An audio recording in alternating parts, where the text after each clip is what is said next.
Bonjour. Je vous ai déjà dit dans une des vidéos, je ne me rappelle pas si c'est la 7e ou une avant, je vous parlais de mon logo, puis je vous avais dit que, premièrement, je l'avais dessiné très rapidement parce qu'il m'est venu très intuitivement. Mais quand j'ai fini de le dessiner, il me dérangeait, puis je ne comprenais pas exactement pourquoi il me dérangeait. Puis je m'en suis rendu compte un peu plus tard. En fait, tu sais, quand je vous parle de ma pyramide, là, je vous parle de l'évolution de notre taux vibratoire qui augmente de plus en plus. Plus je décide d'aimer, plus ma vibration augmente.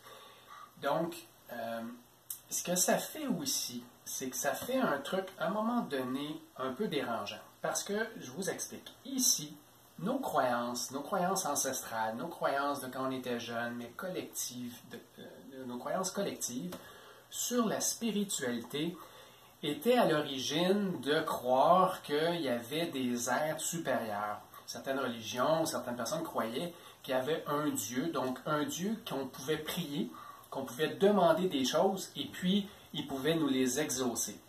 Tout le monde sait que ça arrivait souvent, ça n'arrivait pas, mais au moins on avait cette croyance-là que quelque chose à l'extérieur qui pouvait être bienveillant s'occupait de nous. Après ça, certaines personnes croyaient qu'il y avait des anges. Il y a des anges qui sont à l'extérieur puis qui vont s'occuper de nous.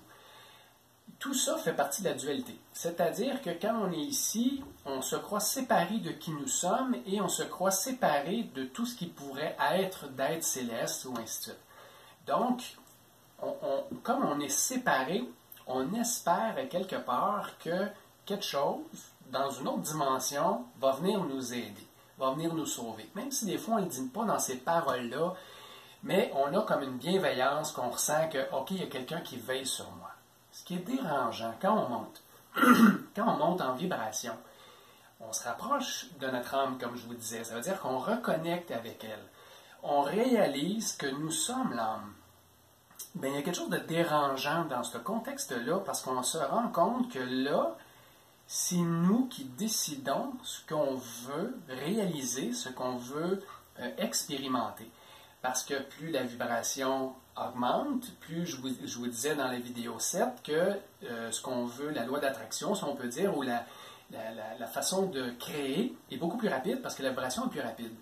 Donc, plus je m'élève en vibration, plus je me rends compte que je suis l'âme. Ça va? Ça veut dire que je suis de l'énergie, je suis de la lumière, je suis un être d'énergie et j'anime un corps. Hein. Je ne m'incarne pas dans le corps. L'âme n'est pas dans le corps. L'âme est beaucoup plus grande que le corps.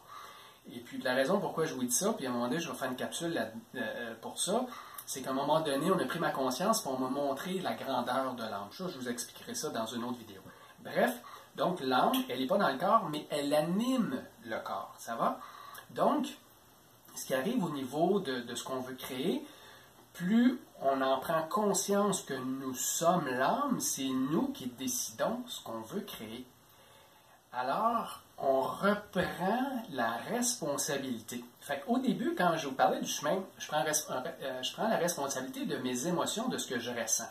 À un autre moment donné, je prends la responsabilité de ce que je vais créer dans ma vie. Alors, c'est très différent la relation que j'ai avec certains êtres dans une autre dimension. Je vous donne un petit exemple de ce qui s'est passé pour moi. Normalement, depuis des années, j'ai toujours eu une bonne intuition. Puis l'intuition, normalement, était plus orientée ici. À partir de 2006, c'était beaucoup plus fort. Je le sentais beaucoup. Fait que au lieu de, quand je prenais une décision, puis des petites décisions, ça peut être quel chemin prendre, ou même des fois, j'ai laissé aller mon auto juste à me laisser guider qu'est-ce qu'il y avait ici pour voir où il m'emmenait, puis qu'est-ce que j'avais expérimenté. Puis des fois, c'était en lien avec une question précise. Bref, je portais mon attention ici, puis j'écoutais mon intuition. C'était fort, mais je ne pouvais pas toujours savoir si je ne l'avais pas suivi, qu'est-ce qui se serait passé. C'était encore dans des contextes où ce n'était pas encore assez totalement clair, si je pourrais dire, même si ma phrase n'apparaît pas bien, là, mais ce n'était pas encore tout à fait clair. L'année dernière, et là nous sommes en 2018, en 2017, vers le début de 2017, ce qui s'est passé, c'est que mon intuition, elle est montée en haut. Elle était ici. Puis c'était vraiment clair, c'est vraiment un point. Ça veut dire que lorsque je posais, pas me poser une question, mais lorsque je voulais avoir une réponse, j'avais juste à porter mon attention ici. Et puis là, la réponse était vraiment, vraiment claire. Et puis là, il y a vraiment eu bien des tests que j'ai pu faire pour me rendre compte que quand je l'écoutais, qu'est-ce qui se passait, puis quand je ne l'écoutais pas, ou qu'est-ce qui se serait passé si je ne l'avais pas écouté. Pourquoi? Parce que là, je lui faisais beaucoup plus confiance. Donc, elle me guidait complètement dans des endroits où j'avais aucune idée dans quoi je m'embarquais. Donc, ça peut être des questions très, écoutez, juste vous donner un exemple, j'ai changé une tank à eau chaude chez une cliente à un moment donné, chez une dame, parce que j'aide aussi dans mon coin, des gens âgés qui ne peuvent pas faire certains travaux manuels, ben je vais leur donner un coup de main. Puis j'ai changé une tank. Et puis, à un moment donné, j'avais à me poser des questions sur la boîte électrique, c'était une vieille boîte électrique, j'avais à me poser des questions, certains sur des fils ou des trucs. Et puis, à un moment donné, j'ai dû complètement faire confiance à mon intuition, et puis ça a fonctionné. Mais là, je vous donne un exemple, je vis là-dedans, dans l'intuition, tout le temps. Ce qui s'est passé cette année, c'est que cette intuition-là, elle est redescendue. Puis je vous dirais même que quand ça a descendu, parce que je vous l'explique, parce que peut-être que ça va vous arriver si ça ne vous est pas déjà arrivé, ou peut-être que vous l'avez déjà vécu même avant moi, peu importe. Fait que je vous le dis. Fait que ce qui est arrivé, c'est que ça a descendu dans mon corps.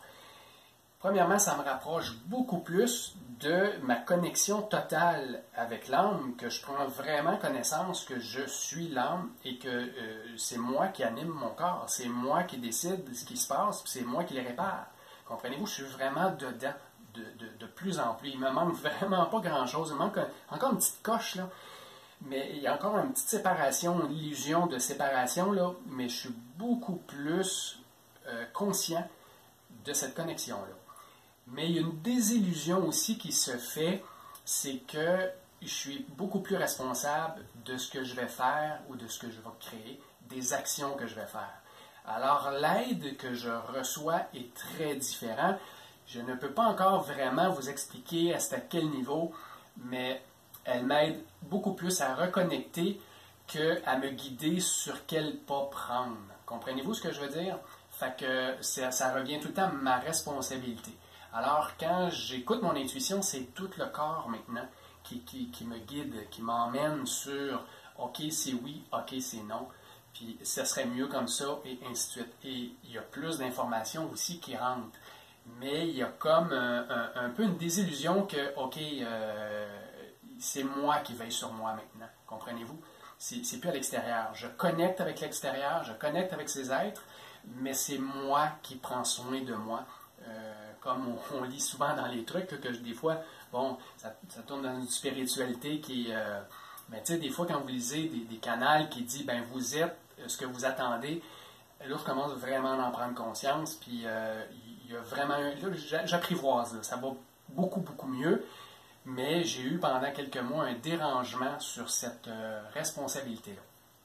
Et puis, en même temps, je trouve ça vraiment intéressant, c'est vraiment le fun. Mais je ne vous cacherai pas que c'est dérangeant.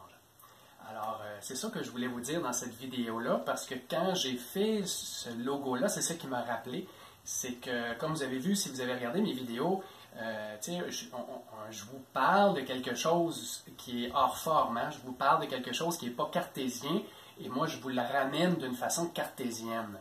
Alors, c'est pour ça que mon logo, je trouvais ça intéressant, parce qu'il fait cartésien, mais je vous parle souvent de spiritualité ou de connexion, alors que ça, c'est pas cartésien du tout. Mais je trouve que ça nous reflète justement le logo de dire, c'est notre responsabilité maintenant. On retrouve dans ce chemin-là notre propre responsabilité. Donc, c'est plus nébuleux, c'est pas quelque chose, un beau nuage de couleurs, du rose, du bleu, qui prend soin de nous. Non, c'est nous, concrètement, qui prenons soin de nous. Oui, c'est de l'énergie, oui, c'est une partie de moi qui n'est pas dans la matière, mais ça demeure que c'est moi. Alors, c'est ça que je voulais vous dire aujourd'hui. À bientôt pour une autre capsule.